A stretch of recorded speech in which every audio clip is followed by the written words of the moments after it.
Hello and welcome to the interview on France 24. Our guest today is Stéphane Lacroix. He's a professor at Sciences Po in Paris and an authority on political Islam. He previously wrote the book Awakening Islam, The Politics of Religious Dissent in Contemporary Saudi Arabia. And he's now working on Egypt and the political transition there, having just come back a few weeks ago from doing field work in Egypt. So very pleased to have you here. Thanks for coming in. Thank you for inviting me. The generals said that they were going to hand over power at the end of June. Has that happened in any meaningful way? It has to some extent. There's a president who was elected, and a lot of people believed at some point that the result of the elections would be changed to have the other candidate, who was much closer to the army, elected. So in the end, that's the first time in Egypt when there's a president who's not a military person. He's a civilian. He's not. So that is a form of change.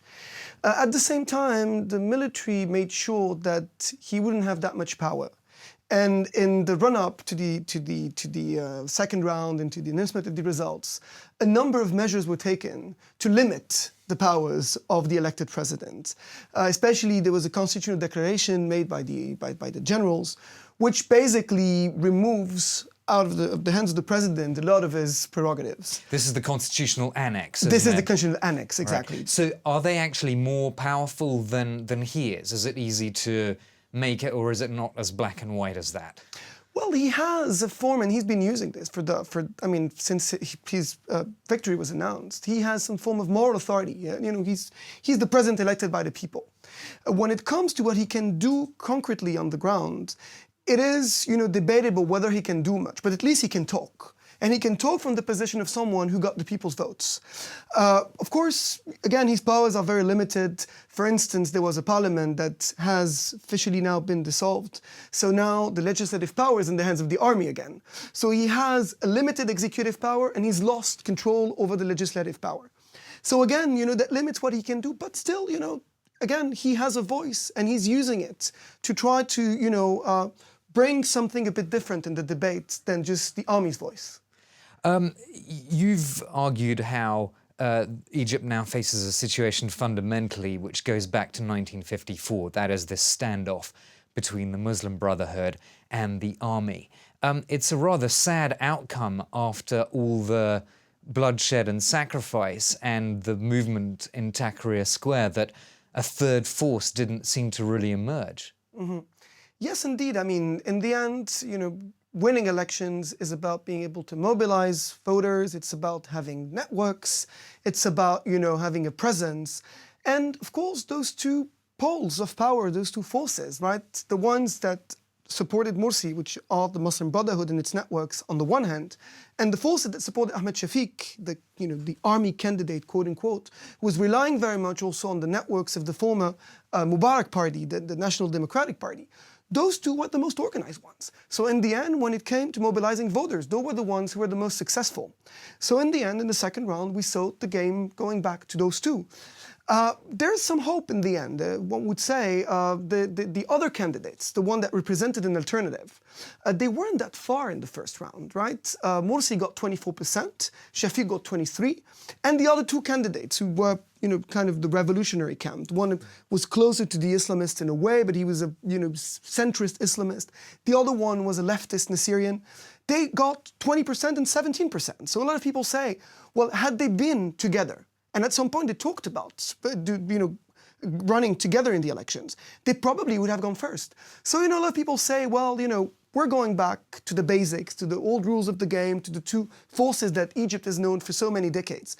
But people say, well, but, the revolutionaries have still, been able to manage to prove that they exist on the political sphere. And if they can translate this into a political party now, for instance, to try to organize, just do what the others did, that is to create those networks that in the end are essential to win. So you think that joint ticket is still a possibility somewhere further down the line?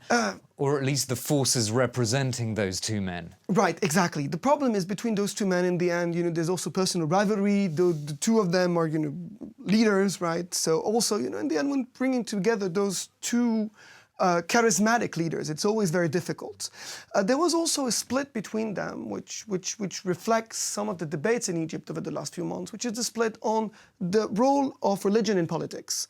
Abdelmonem Abul Futuh, who was this kind of centrist Islamist, of course, was not completely hostile to the Islamic reference, and he comes from there. The other one took a much more liberal, civil stance. So, of course, this was difficult to unite those two forces because they disagreed on something that is seen as fundamental for the future of Egypt. So again, it's difficult to see whether they can bridge the gap between them, if they can unite, or if they will try to create something different. I want to go back for a second, Stefan, to the balance of power. You did touch on how Morsi had lost legislative power and effectively much executive power as well. Do you see this deep state being entrenched now for a very long time? I'm asking because some people have drawn parallels with Turkey after the 1981 coup, when the army made sure that it wouldn't lose power, it stayed on to write a constitution, and the result was 20 years of coups and counter-coups in Turkey, of continuing instability because the army continued to be so central. Do you think that's going to be the situation in Egypt? I think there's going to be, the fight is going on between those two forces, the Brotherhood on the one hand and the army. Both of them have cards to play in their game. Right now, the Brotherhood, at least, nominally, they have the presidency. The army continues, under the table, right, to have a lot of power that it can use. It can also use the judiciary, as we've seen, right? A lot of those decisions that were taken before the elections went through the judiciary, the Constitutional Court, for instance, which implemented some of the decisions that a lot of people believe were taken by the army. So, the game is going to continue. The question is now, what will happen to the other forces, how the Brotherhood also will act in this new period. What we've seen since Morsi was elected is that he's made a lot of promises to the other forces, that he's not going to be only a Muslim Brotherhood president, that he is going to create coalition government, to bring into the government representatives of other political forces, that he's not going to be just a representative of the Brotherhood. We're going to see if he does it effectively. For the moment, there's no government appointed, so we don't know if the promises are just words. Well, based on his behaviour so far, or how the Brotherhood behaved in Parliament before it was dissolved, what's your reading based on past behaviour? A lot of people are quite pessimistic. The Brotherhood over the last year, they've really, played their own game. They've all defended their interests as a party, another Brotherhood. Every time they could, they actually preferred to make a deal with the army than support the revolutionary forces. So a lot of people now worry that actually what we're going to have maybe is, confrontation between the army and the Brotherhood, but also in a way, some form of, implicit agreement between the two to keep all the others out. So, it's really a defining moment, and we're going to see in the next few weeks how Morsi behaves.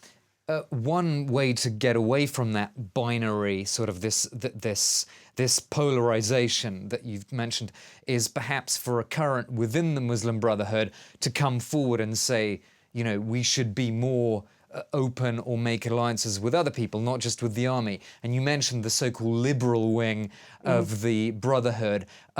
Does that have any influence, or is this just something that the West hopes might happen?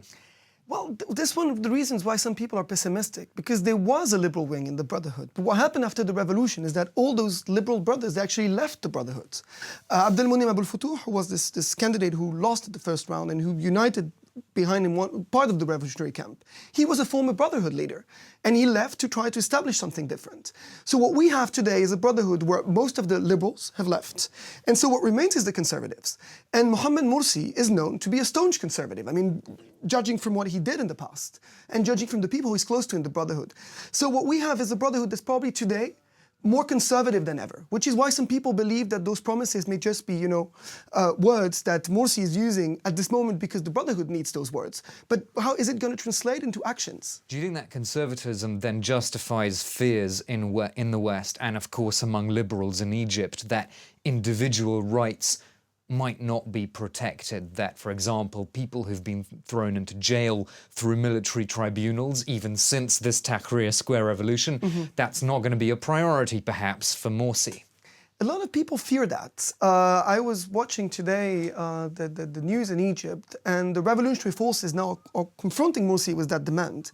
Right, now you're the president, prove that you are a real revolutionary. Morsi, during the campaign, said he was a revolutionary. If he is a revolutionary, then let him free all those people who are being held now and being judged in military tribunals, right, under military trials.